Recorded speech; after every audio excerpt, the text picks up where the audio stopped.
Benjamin Netanyahu के सामने बड़ा संकट खड़ा हो चुका है। ईरान के सर्वोच्च नेता अली खामनेई ने अपने एनएसए को हिजबुल्लाह के गढ़ में भेजा है। हिजबुल्लाह का गढ़ यानी कि लेबनान की राजधानी बैरूत, और बैरूत से जो 3 बातें निकलकर सामने आई हैं उसे लेकर व्हाइट हाउस तक हड़कंप मच गया। अगले कुछ दिनों के अंदर पश्चिम एशिया में एक नया फ्रंट खुल सकता है। वैसे खबर ये भी है कि इजराइल अब ईरान पर फिर से स्ट्राइक करने का प्लान बना चुका है। जब गाजा में बम फट रहे थे, जब गाजा पर बंकर बस्टर गिर रहे थे, इसी दौरान 24 घंटे के अंदर इजराइल ईरान के बीच बहुत बड़ा उलटफेर हो चुका है। ईरान ने इजराइल के खिलाफ हिजबुल्लाह को फिर से सुपर एक्टिव कर दिया है। हसन नसरल्लाह की बरसी पर ईरान के राष्ट्रीय सुरक्षा परिषद के सचिव अली लारिजानी पहुंच गए लेबनान। लारिजानी ने बैरूत पहुंचकर साबित कर दिया कि ईरान हिजबुल्लाह के साथ खड़ा है।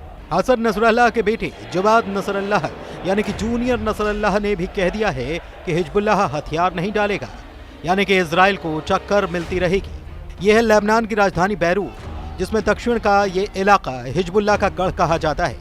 हजारों लोग जुटे हैं। मौका हसन नसरल्लाह की बरसी का है। ये लोग उसी जगह इकट्ठा हुए जहां पर नसरल्लाह की कब्र है, और यहां लगे पोस्टर बता रहे हैं कि हिजबुल्लाह सुपर एक्टिव हो चुका है और उसको फिर से सक्रिय करने वाली ताकत ईरान है। नसरल्लाह की बरसी पर हिजबुल्लाह के मौजूदा चीफ नईम कासिम का वीडियो संदेश दिखाया गया। नईम कासिम ने साफ साफ कह दिया कि हिजबुल्लाह जंग के लिए तैयार है। जहां पर नईम कासिम का भाषण चल रहा था, वहां आसपास लगाए गए पोस्टर्स में ईरान के सर्वोच्च नेता अली खामनेई की तस्वीर थी, और साथ में कई जगह हसन नसरल्लाह की तस्वीरें लगाई गई। ये वीडियो देखकर नेतन्याहू की फिक्र बढ़ जाएगी, क्योंकि नईम कासिम ने कह दिया है कि हिजबुल्लाह के लड़ाके हथियार नहीं डालेंगे। इस युद्ध में वो कुर्बानी देने से पीछे नहीं हटेंगे। नईम कासिम ने जो बात कही उसके पीछे ईरान से मिलने वाला इशारा भी है। हसन नसरल्लाह की बरसी पर ईरान के राष्ट्रीय सुरक्षा परिषद के सचिव अली लारिजानी का होना एक बहुत बड़ा मैसेज है। मैसेज ये कि हिजबुल्लाह खत्म नहीं हुआ, हिजबुल्लाह जिंदा है, हिजबुल्लाह लड़ता रहेगा, और ये तीनों बातें सबसे ज्यादा इजराइल को तनाव देंगी। ईरान इस बात की गारंटी दे रहा है। बैरूत में ड्रोन वीडियो बनाकर हिजबुल्लाह ने अपनी ताकत दिखाई है। अब से पहले हिजबुल्लाह को खत्म माना जा रहा था।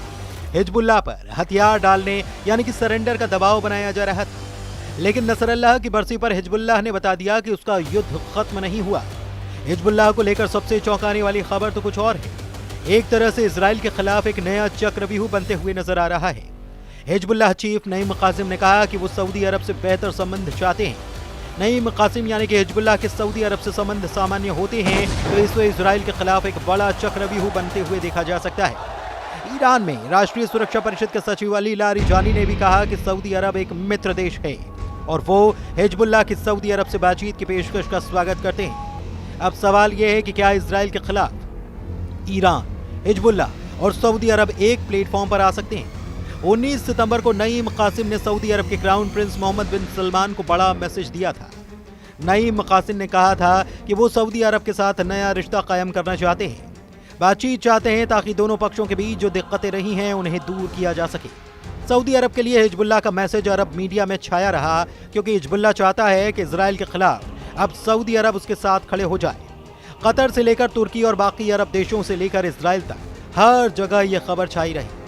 गजा में इजराइल की बमबारी, 66,000 लोगों की मौत और 700 दिनों से ज्यादा चली आ रही जंग को लेकर पश्चिम एशिया में बहुत कुछ बदल चुका है। हिजबुल्लाह को लेकर अरब देशों का नजरिया भी बदला है, क्योंकि इजराइल से लगने वाली सीमाओं में सिर्फ लेबनान का हिजबुल्लाह ही रहा है जिसने इजराइल को टक्कर दी।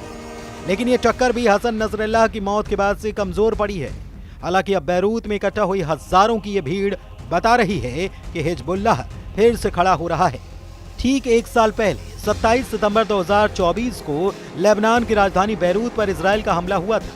इतने धमाके हुए कि हिजबुल्लाह की लीडरशिप को 100 मीटर गहरे बंकर में पूरी तरह से खत्म कर डाला। इजराइल ने एक साल पहले हिजबुल्लाह चीफ हसन नसरल्लाह को मार डाला था। तब हिजबुल्लाह कमजोर जरूर हुआ, क्योंकि उसकी लीडरशिप पर बार बार हमले हुए। अब 27 सितंबर 2024 को याद करने के लिए बैरूत में हजारों लोग इकट्ठा हुए। पोस्टर्स में हिजबुल्लाह के उन तमाम कमांडर्स की तस्वीर है जिनको इजराइल ने लगातार हुए हमलों में खत्म कर दिया। इसमें कोई शक नहीं कि लेबनान में इजराइल का दायरा बढ़ा है। इजराइल की फौज लेबनान में भी घुसी, लेकिन फिर उसे वापस लौटना पड़ा। अब 24 घंटे के अंदर बेंयामिन नेतन्याहू को मिला है बड़ा चैलेंज। ठीक उसी तारीख जब नसरुल्लाह को मारा गया, उसके एक साल बाद यानी कि 27 सितंबर 2025 जूनियर नसरल्लाह यानी कि हसन नसरल्लाह के बेटे जवाद नसरल्लाह ने दी है बड़ी वार्निंग। जवाद नसरल्लाह का दावा है कि हिजबुल्लाह से हथियार छीनने के बारे में सपने में भी नहीं सोचा। ईरान के सर्वोच्च नेता अली खामनेई भी कह चुके हैं कि हिजबुल्लाह की ताकत कोई नहीं मिटा सकता और उससे कोई हथियार नहीं छीन पाएगा। बैरूत में मनाई गई बरसी में जूनियर नसरल्लाह यानी कि जवाद नसरल्लाह को भी देखा गया। जवाद नसरल्लाह को बहुत उम्मीदों के साथ देखा जा रहा है। हिजबुल्लाह कैडर लेबनान में हिजबुल्लाह का शक्ति प्रदर्शन बता रहा है कि इजराइल को चौकन्ना रहना पड़ेगा। तो क्या जूनियर नसरल्लाह ने हसन नसरल्लाह के मिशन को पूरा करने की ठानी? जहां नसरल्लाह पर बनकर बसकर बम बरसाकर उसे हमेशा के लिए खामोश कर दिया गया, वहां से हिजबुल्लाह की एक नई जंग का शोर सुनाई दे रहा है। क्या जूनियर नसरल्लाह का दावा बता रहा है कि फिर जिंदा हो चुका है हिजबुल्लाह? क्या हिजबुल्लाह को ईरान से फिर मिलेंगे हथियार? क्या यमन के बाद हमले के लिए तैयार है लेबनान? बेंयामिन नेतन्याहू कैसे तोड़ेंगे हिजबुल्लाह का नया अवतार? इन सब के बीच ईरान को अलर्ट करने वाली बड़ी खबर रूस के विदेश मंत्री ने दी। जब से रूस के विदेश मंत्री सर्गेई लावरोव ने कहा है कि ईरान पर फिर हमला हो सकता है, तब से तेहरान में रेड अलर्ट है। सिग्नल साफ है कि इजराइल कोई बड़ी तैयारी कर रहा है, जिसकी खबर पुतिन को हो चुकी है और उन्होंने अब ईरान को आगाह भी कर दिया है। रूस और ईरान की दोस्ती बहुत पक्की है। यूक्रेन के युद्ध में ईरान ने रूस को बड़ी मदद की। हजारों शायद ड्रोन रूस को सप्लाई किए और इन्हीं ड्रोन की टेक्नोलॉजी से रूस ने अपनी ड्रोन फैक्ट्री तैयार की। ईरान की ड्रोन वाली सपोर्ट ने ज़ेलेंस्की की फौज का जीना मुश्किल कर रखा है। इस बात का ख्याल पुतिन को है, इसलिए उनके आदेश पर रूस के विदेश मंत्री ने संयुक्त राष्ट्र में ईरान से हो रही नाइंसाफी का मुद्दा भी उठाया। एक बात साफ है कि ईरान और रूस साथ साथ हैं और ईरान हिजबुल्लाह को फिर से खड़ा करके बाकी अरब देशों का गुट बनाने की भी कोशिश में लगा है। कतर पर हुए इजरायली अटैक ने पहले ही अरब वर्ल्ड को इजराइल के खिलाफ कर दिया है, लेकिन दूसरा सच ये भी है कि लेबनान में हिजबुल्लाह और यमन में हूथी के अलावा इजराइल से लड़ने की ताकत अब तक किसी अरब देश ने नहीं जुटाई है।